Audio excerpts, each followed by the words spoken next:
आज के ईरान और 70 के दशक के ईरान में जमीन आसमान का अंतर है और इसकी वजह है ईरान में आई इस्लामिक क्रांति। 1979 में ईरान में आई इस्लामिक क्रांति 20वीं सदी की सबसे बड़ी राजनीतिक घटनाओं में से एक मानी जाती है, जिसने ईरान को एक पश्चिमी समर्थक राजतंत्र से एक कट्टर इस्लामिक गणराज्य में बदल दिया। इसका असर सिर्फ ईरान में ही नहीं बल्कि पूरे मध्य पूर्व और वैश्विक राजनीति पर पड़ा। 1979 से पहले ईरान में पहलवी वंश का शासन था, खासकर मोहम्मद रजा शाह पहलवी का। शाह ने देश को आधुनिक बनाने के लिए कई पश्चिमी नीतियां अपनाई, जिसे व्हाइट रेवोल्यूशन कहा गया, जैसे जमींदारी उन्मूलन, महिलाओं का अधिकार, शिक्षा और औद्योगिकीकरण आदि। 1941 से लेकर 1979 तक वहाँ की महिलाओं को खुद की पसंद के कपड़े पहनने का अधिकार था। 1963 में शाह ने महिलाओं को मतदान का अधिकार दिया और 1967 में आए पारिवारिक कानून में तलाक में महिलाओं को बराबरी का अधिकार दिया गया। शाह के शासन में सार्वजनिक स्थानों पर बुर्का पहनने वाली महिलाओं को पिछड़ेपन का प्रतीक माना जाता था और उनके साथ भेदभाव भी होता था। कुल मिलाकर शाह का शासन पश्चिमी समर्थन वाला माना गया, जिससे पारंपरिक सामाजिक और धार्मिक मूल्य आहत हुए। उनके शासन के खिलाफ कट्टरपंथी लोगों का विरोध इतना बढ़ गया कि लाखों लोग सड़कों पर उतर आए और नतीजा ये हुआ कि उन्हें देश छोड़कर जाना पड़ा। शाह पहलवी का शासन पूरी तरीके से धर्मनिरपेक्ष था। वहाँ हर शख्स को अपनी तरीके से जिंदगी जीने का अधिकार था।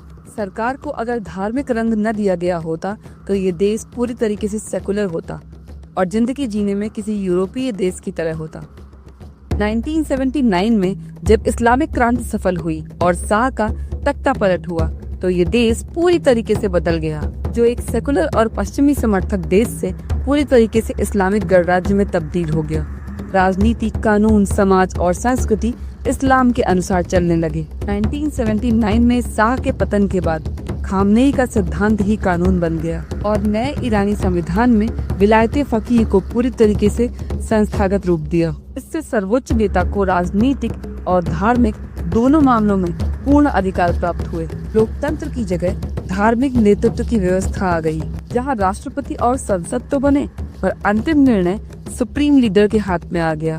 देश में इस्लामी शरीयत आधारित कानून लागू हो गया और सभी निर्णय इस्लामिक शिक्षाओं और फतवों पर आधारित होने लगे। न्याय के लिए कुरान और हदीस को मुख्य आधार बनाया गया। इस्लामिक क्रांति से पहले ईरान के शहरी समाज में महिलाओं की उपस्थिति अपेक्षाकृत अधिक दिखाई देती थी। वो उच्च शिक्षा प्राप्त कर रही थी, सरकारी और निजी नौकरियों में कार्यरत थी। हालांकि 1979 की क्रांति के बाद शिक्षा और पेशेवर क्षेत्रों में महिलाओं की भागीदारी पूरी तरह समाप्त नहीं हुई।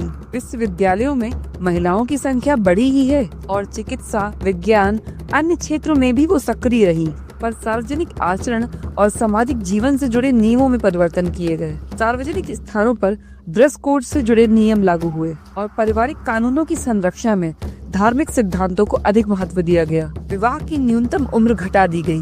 तलाक, गवाही और संपत्ति अधिकारों में महिलाओं की भूमिका सीमित कर दी गई। विश्वविद्यालयों में इस्लामिक शिक्षा को अनिवार्य बना दिया गया। फिल्मों, संगीत और फैशन पर इस्लामिक सेंसरशिप लागू हो गई। यहूदी, बहाई, ईसाई और सुन्नी मुसलमानों को दूसरे दर्जे का नागरिक माना गया। नए संवैधानिक ढांचे में कुछ धार्मिक समुदायों को आधिकारिक मान्यता मिली और बहाई धर्म को मान्यता प्राप्त अल्पसंख्यक का दर्जा नहीं दिया गया। जानकार मानते हैं कि अगर इस्लामिक क्रांति न आती तो मिडिल ईस्ट में प्रॉक्सी वॉर न होते। ईरान शिया मजहब को अपनी पहचान का केंद्र बनाकर सुन्नी सऊदी अरब के समक्ष खड़ा न होता।